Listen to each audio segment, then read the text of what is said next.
I was wondering whether or not I should even make this video today because there's not much practical use to this that I can see.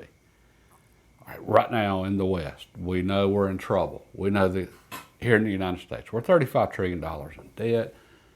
And there's a lot of practical things we should probably be focusing on, such as saving money, living below our means, all right, simplifying our lifestyles and so forth, because we're probably going to have some really hard times ahead economically. Focusing on how we can get a home now if you don't already own one, with home prices being so high, asset prices being so high, and all of the political turmoil and so forth. All right, a lot of practical things we could talk about right now. Planting fruit trees. I've got 5 different types of figs that I'm trying to root right now. It's late in the year, they might not make it, but anyway, trying. Okay, but there's also some things that sometimes we just wonder about. Why? And even if there's not necessarily any practical benefit to wondering about it. All right, well, I'm on one right now that there probably isn't any real practical benefit to this, but it's still interesting. And I do think it's important for us to be curious about things because we never know how just curiosity on one thing can help us in other things. And I'm on just curiosity about different cultures at the moment and different periods in history. In particular, the collapse of civilizations. I can't imagine why I'd be thinking about that right now, but okay, the fall of Rome. Well, what made that so horrible? Okay, I think the biggest thing is just the complete loss of objective beauty. And despite what the modernists say, I personally believe there is objective beauty. I believe so many cultures throughout time have produced things that were objectively beautiful. The Taj Mahal, the Great Pyramids, some of the ancient temples in China and Japan, the cathedrals in Europe, and some of the more modern buildings here in the U.S. I say more modern, I mean relative to ancient history, but the Chrysler Building, the Empire State Building, and then the architecture we had here in the early 1900s with craftsman-style homes, bungalows in the West, and craftsman-style homes here in the East. It produced some beautiful homes, objectively beautiful. The Federalist style, there are still very gorgeous farmhouses out there that, in the Federalist style, especially in New England, that were built in the 1700s, that any of us today would look at and say, that's just a beautiful home. Okay, and I think when we lose objective beauty, objectively beautiful things, that is the ultimate mark of the collapse of a civilization and the collapse of Rome. They lost their literature, they lost the pursuit of knowledge, intellectual knowledge. Okay, that actually had historians and sculptors, architects. Okay, all of that got lost, and then Europe was plunged into the Dark Ages. And they were called dark because it was kind of ugly, and it was violent, and it was a tough period. Now, I'm not saying there weren't some beautiful things that came out of it, but nothing compared to Rome. And as I was wondering about that, I began to think about right now how we are losing objectively beautiful things in Western culture. Our culture, our architecture now is hideous. Modern architecture is ugly. The homes built today, they lack any style, or at least the overwhelming majority. They lack any, and when I say style, I mean there's actual thought that goes into the style of the home. Craftsman style homes, they were about showing the natural beauty of the natural materials used to construct the wood and highlighting the skills of individual craftsmen. And ironically enough, what got me off on this tangent was watching a video about an American in Japan that bought a 150-year-old home in a really small rural village, and he's restoring it.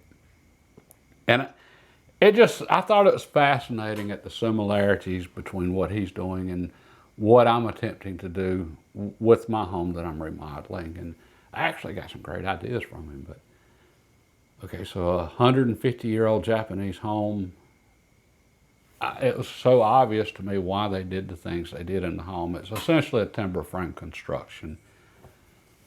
All right, so I was very familiar with the beams and the posts and the woods that he talked about. And, okay, just the similarities there were striking. All right, well now, today, we've lost so much of that objective beauty. We've lost so much of what a craftsman would produce. Okay, so is that a clear indication that our culture is declining very rapidly? And then something else I put with that, is communism a natural end to a civilization? Sort of like buzzards on a carcass. Okay, and I say that because, all right, if we look at the fall of Rome, you had the various tribes coming in and just sacking the city and plundering and pillaging Italy, basically. So you had the Goths and the Visigoths and the Franks and so forth. I really can't see a difference between those tribes and the communists. Now, I understand the intellectual love affair that modern academia has with the communists, but that doesn't mean they can't be stupid. But okay, but is that not what the Bolsheviks were in Russia in the early 1900s? Lenin. Was it not the same as a tribe in ancient Europe with the chief standing up? Hey, y'all, follow me. We're going to go take their stuff, and we're going to be in charge. They got nice stuff. Let's go take it. I can't see any practical difference between the Visigoths and the communists, other than the communists just believing their own intellectual nonsense. We're all going to be equal. And all it really was you had a few saying, follow me and, you can be my peasants now. Is that not what Russia became with Stalin's peasants? Or is that not what happened to China? I mean, they became Mao's peasants, or with Xi now. Okay, now, you dress it up in what kind of intellectual makeup you want to. It's still a pig, but is that why the communists are doing so well in the U.S. right now? Or the neo-Marxists, whatever you want to call them, they're still communists. They're gaining power rapidly. Okay, is that just the natural end of a culture? Do cultures behave similar to a biological entity? Do they have a natural life cycle, and then do they end in a certain way and that type of stuff? And just the similarities were just, I thought, very interesting and striking. Okay, and with us now, our art is ugly. Modern art is an abomination. Our architecture is ugly. So we do appear to be in decline. We had the communists taking over. And with Russia, okay, Russia had beautiful art, it had beautiful architecture before the communists. And then all of the art and architecture after that became propaganda for political reasons. Similar to Rome. Much of the things built there toward the end were for political purposes. Right now in the U.S., how many things are built for political purposes, just to appease the crowds, the circuses and breads? How many stadiums now are being built, and how similar is that to the Coliseum? Just keep the people occupied and watching, people chase a ball or race chariots or whatever. Is there really any difference? And yeah, our art is ugly now. Our music, it's And I began thinking about this, and okay, it seems that with every great civilization, there's this gradual climb, and the civilization's becoming more and more advanced. And then eventually it reaches a peak where the leaders in charge lose touch with reality. And then that's when it becomes ugly. Okay, so again, with Rome, it was a republic, and then it became an empire. And then eventually the emperors just descended into madness. Caligula and Nero just had completely lost touch with reality. Things became vulgar, a complete lack of morals amongst the leaders and the people. Similarities. And Russia, it became vulgar, can't even begin to describe what Russia became under the communists, or China for that matter. It became hellish. I mean, it was just horrible. Oh, and that was much of Rome too, under some of those emperors. Okay, so is that how the whole cycle works? Okay, civilization's advancing, architecture's advancing, buildings are getting bigger, prettier, art's improving. You end up, with the Renaissance, and all of a sudden you've got Michelangelo doing the absolutely stunning sculptures that he did. And then it finally reaches a point that everybody loses touch with reality and it just becomes ugly. And then that's when the communists come. Do the communists come in before, or just, as in the case of Russia, they definitely made it ugly, but I'm curious, was their art and architecture already declining before the communists took over? I'm going to guess yes, maybe. I don't know, I'm just stabbing at this. I'm not familiar at all with the period in Russia immediately before the Communist Revolution, how things were going. I thought they were becoming more democratic and things were improving, but Russia was trying to modernize. But anyway, and where I'm struggling with all of this personally, I'm a very visual person. I have an appreciation for things made well.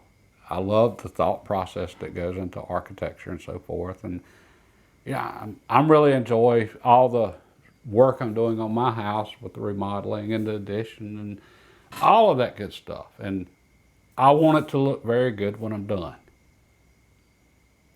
Okay, but when do we cross the line between making something objectively beautiful versus just being decadent as individuals? And the Amish and traditional Mennonites, I really do think that they're on to something with, hey, let's keep life simple here, and let's not get caught up and carried away with modernity and all of that stuff. At the same time, the one thing that has always bothered me about the Amish and the Mennonites is they just have no style. And I don't mean that to be insulting, but their homes could look so much better than they do just because they are so skilled, or so many of them are so skilled as far as in trades, craftsmen. Okay.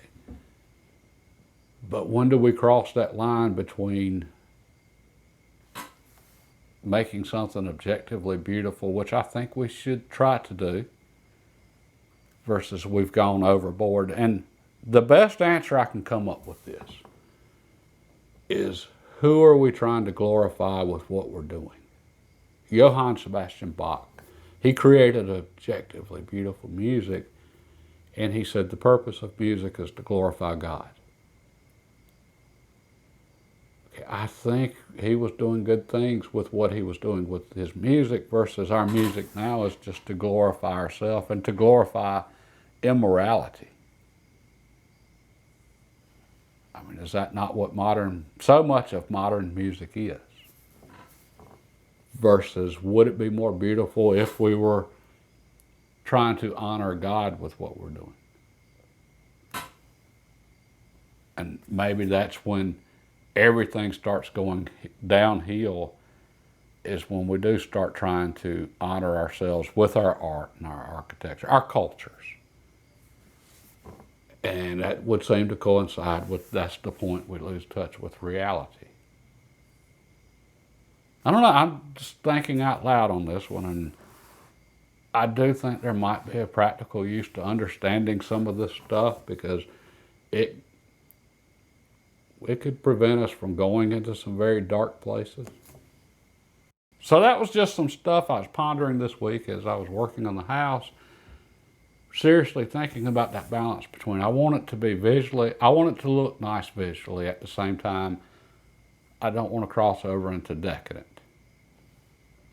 Okay, and this is something I think we should all struggle with from time to time, or at least think about, our personal appearance. Okay, and this is something I was thinking about as far as my personal appearance also. Okay, I could put more effort into looking better on video, myself personally. Okay, but so often I'm filming at the house while I'm working, I'm sweating, I'm dirty, I'm wearing work clothes all the time because I work all the time. Okay, I appreciate personally, I respect people that work, that put in the physical labor to make things and build beautiful things, because it is work. At the same time, as Christians, how much effort should we put into looking nice? I mean, seriously, that's something, maybe that'll be a future video, physical appearance there, because we can become very conceited, very shallow, and very decadent very quick when we're talking about personal appearance and clothing and that type of stuff. So often I do think I should put more effort into my physical appearance since I'm doing a video.